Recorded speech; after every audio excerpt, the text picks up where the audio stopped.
Open the top cover. Allow the machine to cool for 10 minutes. Remove the drum and toner assembly and place it on scrap paper. Be careful not to touch the surface of the roller. Press the green lock lever to separate the drum and toner.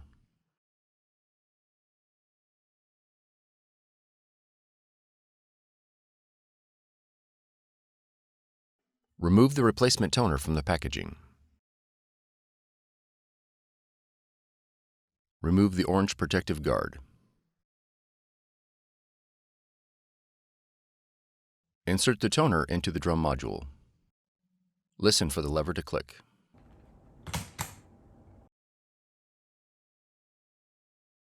Slide the green handle back and forth 2 times to clean the corona wire.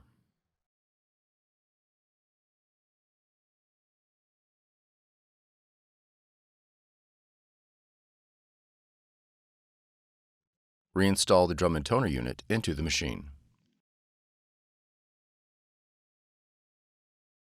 Close the top cover. Press and hold the settings icon for 5 seconds.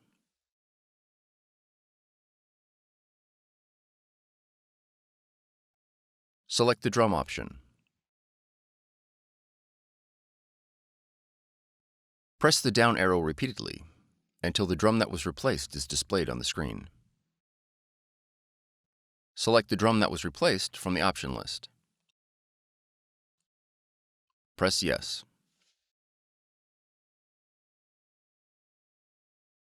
For more tutorials, FAQs, and videos, visit us at www.brother-usa.com. If you found this video helpful, be sure to subscribe. Thank you for choosing Brother.